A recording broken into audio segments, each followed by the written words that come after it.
Canada, the United Kingdom, and France have issued a forceful condemnation of Israel's expansion of military operations and other actions in Gaza and the West Bank. A joint statement warned of taking concrete actions, including sanctions if Israel doesn't cease a renewed military offensive and lift restrictions on humanitarian aid.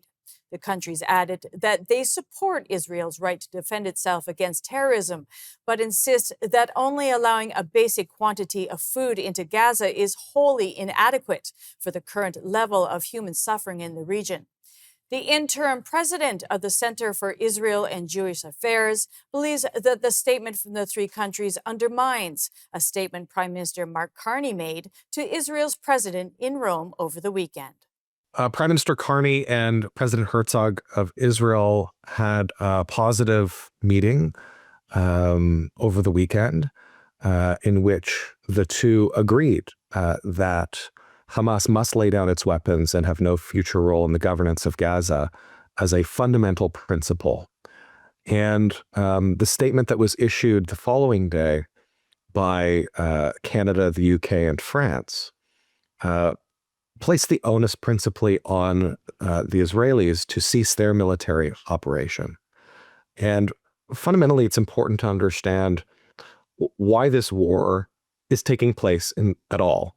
And it's taking place because on October 7th, 2023, Hamas conducted a vicious and brutal attack, an invasion of Israeli territory, during which it murdered thousands and abducted hundreds of hostages, some of whom still remain in Hamas captivity today.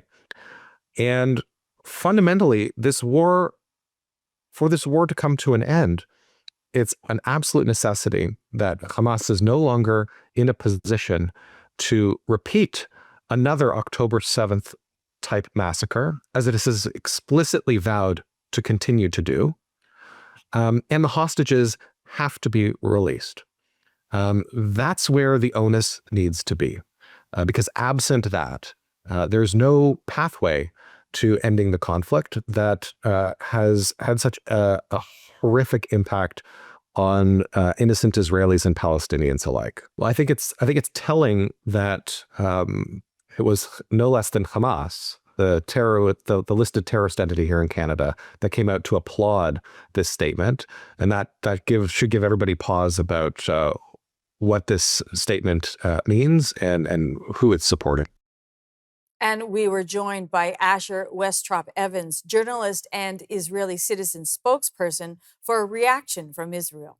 Look, I mean, there has been distinct anger and frustration at this, and I think this isn't just in relation to this particular letter and this particular comment coming from the UK, France, and Canada. Israel has for a long time been incredibly frustrated with the fact that so many in the international leadership and in the international community still don't seem to understand the need to keep the pressure on Hamas. That when you make statements like this that undermine Israel's goals to get the hostages back in order to remove Hamas from power, to disarm the extremists and de-radicalize those radicalized people inside Gaza, when you put the pressure back onto Israel and remove it from those other parties, you undermine the entire war effort here and the whole goal of Israel, which is to remove Hamas from power, not just for Israel and Israel's future, and not just to return the hostages, but also for the people of Gaza who have been under the yoke of Hamas now since Israel's departure back in 2005, effectively 2007, once they were formally installed in power.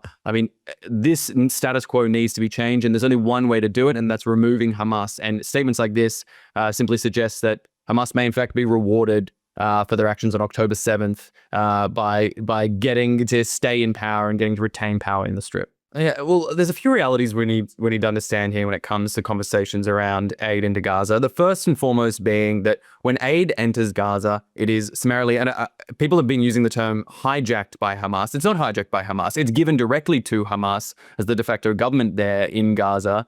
And they then utilize that to sell this aid that was given for free to them by the United Nations, by international organizations, paid for by the taxpayers of France, the UK, Canada, and other countries around the world. They take this aid and they resell it on their own markets back to their own people for a profit, sometimes a significant profit, while ensuring that their coffers are filled first and foremost, that their fighters are supplied, and then they use the money that they receive from that in order to continue to pay their fighters and continue to rebuild the infrastructure wherever possible that they can, for their immense military infrastructure, the 400 or so miles of tunnels that have been discovered under Gaza. That all came from the sale of these sort of goods to the people of Gaza. So that's the first thing to understand. The second thing to understand is that back when the ceasefire was in place, back when the phase 1 operations were going on and we were seeing hostages being released, there was approximately 25,200 trucks that entered Gaza during that period. We're talking around 400,000 tons of aid entered the Gaza Strip, and that's more than 1/3 of all the aid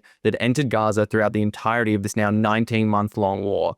They were supplied and stocked, the people of Gaza, with enough calories and enough supplies of food to last them anywhere between 6 to 8 months, depending on estimates.